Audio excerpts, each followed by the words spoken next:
तो भारत और चीन में जो है अभी हाल में जो है संबंधों में कुछ गर्माहट की जो है खबरें हुई थी, लेकिन अब जो है कहीं न कहीं एक और चिंताजनक खबर जो है वो फिर से जो है सुर्खियाँ बटोर रही हैं, यानी हेडलाइन्स को बना रही हैं।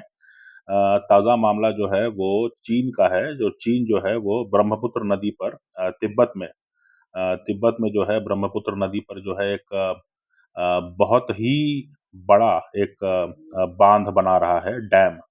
और ये बाँध जो है वो उससे इतनी बिजली उत्पादन होगा, ऐसा बताया जा रहा है कि इस बाँध से इतनी बिजली उत्पादन होगी कि तकरीबन 30 करोड़ लोगों को साल भर के लिए जो है आसानी से बिजली मिल सकती है।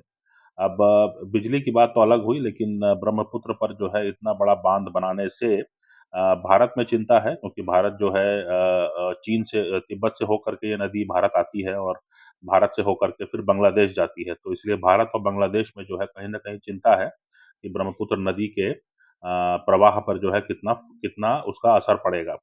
दूसरी बात ये भी है कि जब भी भारी बारिश होगी या मतलब ऐसी कोई स्थिति होगी, बाढ़ की स्थिति में जो है, तो चीन जो है वो बहुत बड़े पैमाने पर जो है वो पानी छोड़ सकता है। और इससे जो है भारत के जो सीमावर्ती क्षेत्र हैं, वहाँ पर जो है बाढ़ की स्थिति हो सकती है। तो वैसे में जो है स्थिति को नियंत्रण करना जो है भारत के लिए भी मुश्किल होगा। ये जो प्रोजेक्ट है वो 137 बिलियन डॉलर का है। अमेरिकी डॉलर में 137 बिलियन डॉलर का। तो ये मान के चलिए कि 137 बिलियन डॉलर में जो है वाक़ई में बहुत बड़ा बाँध बनेगा। ये अपने आप में एक बहुत बड़ा सिंगल इंफ्रास्ट्रक्चर प्रोजेक्ट होगा। तो इसीलिए जो है इसको समझने की ज़रूरत है कि ये एक वाक़ई में बड़ा बाँध बनने वाला है और इससे इतनी ऊर्जा उत्पन्न होगी कि तकरीबन 30 करोड़ लोगों को साल भर आराम से बिजली मिलेगी। अब बिजली की बात तो बाद में है, लेकिन समझने वाली बात ये है कि भारत के लिए चुनौतियाँ बढ़ेंगी। ये भी जो है एक लोग सवाल उठा रहे हैं कि इस क्षेत्र में, तिब्बत के क्षेत्र में जो है आम तौर से जो है भूकंप आता है। तो अगर भूकंप आएगा तो इतना बड़ा बाँध जो है वो कहाँ टिक पाएगा, कैसे टिक पाएगा, कितने दिन टिक पाएगा? तो ये भी अपने आप में जो है एक सवाल है।